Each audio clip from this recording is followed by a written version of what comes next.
বিএনপির স্থায়ী কমিটির সদস্য, সাবেক সংসদ সদস্য ও অবসরপ্রাপ্ত মেজর হাফিজ উদ্দিন আহমেদ বীর বিক্রম বলেছেন, নির্বাচিত সরকার ছাড়া যত জ্ঞানীগুণী লোকের সরকারই হোক না কেন, সেগুলো দুর্বল সরকার।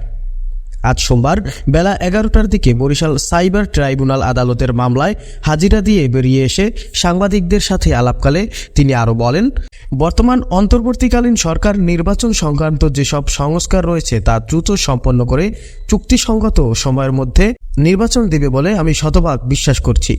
তিনি আরও বলেছেন, অন্তর্বর্তীকালীন সরকারকে আমরাই সকলের সম্মতিতে দায়িত্ব দিয়েছি। প্রফেসর ইউনূস এই দেশের কৃতি সন্তান, সারা বিশ্বে সুপরিচিত ব্যক্তিত্ব।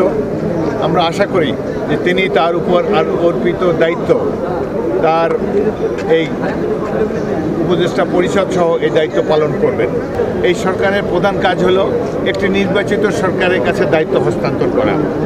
এদের কাছ থেকে নানা ধরনের কথা শুনি, কিন্তু নির্বাচনে কোনো কথা শুনি না।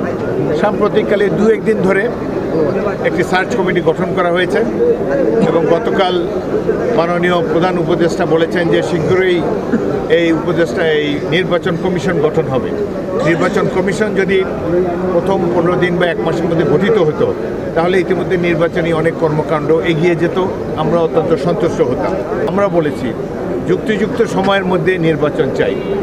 আমরা ব্যক্তিগতভাবে মনে করি, আমার দল বিএনপি মনে করে আগামী এপ্রিল মাসের মধ্যে জাতীয় সংসদ নির্বাচন দেওয়া সম্ভব।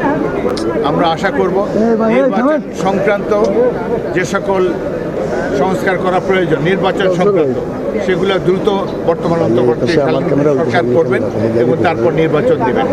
আরও অনেক কিছুতে সংস্কার প্রয়োজন, কারণ এমন একটা ফ্যাসিস্ট সরকার এই দেশে প্রত্যেকটি প্রতিষ্ঠান ধ্বংস করে গিয়েছে যে গায়েবী মামলা করার কথা আমরা জানতাম না। হাজার হাজার গায়েবী মামলায় সকল বিরোধী দল বিএনপি সহ তারা অভিযুক্ত, এবং সর্বশেষে যে হত্যাকাণ্ড এই পোশাকধারী বাহিনী করেছে, জুলাই আগস্টে যেভাবে নির্বিচারে গুলি করে পাখির মতো মানুষকে হত্যা করে উঠছে, এর বিচার হওয়া প্রয়োজন। কিন্তু যা কিছু সংস্কার করার প্রয়োজন এগুলো সময় সাপেক্ষ, এবং এটি করার ম্যান্ডেট প্রাপ্ত হলো নির্বাচিত সরকার। আমরা আশা করি আগামীতে জনগণের ভোটে যে সরকার আসবে, তারা এই সকল সংস্কার কাজ যেটি বর্তমান সরকার করতে চান বা তারা যে সকল সুপারিশ করবেন, সেটি আগামী দিনে জনগণের নির্বাচিত সরকার বিবেচনা করে সেই সংস্কার সমূহ করা প্রয়োজন।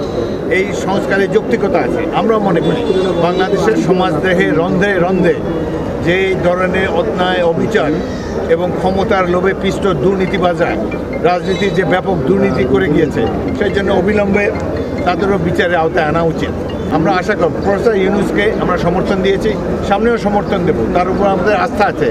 কিন্তু তিনি একজন বিজ্ঞ ব্যক্তি, সকলের নানা ধরনের কথা যেন তিনি প্রভাবিত না হন। বরিশালে সাইবার ট্রাইব্যুনালে তার বিরুদ্ধে দায়ের হওয়া মামলার চার্জশিট গঠনের তারিখ ছিল আজ সোমবার। হাফিজ উদ্দিন আহমেদ হাজিরা দিতে আসলে আইনজীবীদের আবেদনের প্রেক্ষিতে সাইবার ট্রাইব্যুনালের বিচারক জেলা ও দায়রা জজ মোহাম্মদ গোলাম ফারুক তাকে মামলা থেকে অব্যাহতি প্রদান করেন। এ মামলায় মোট আসামি ছিলেন 2 জন।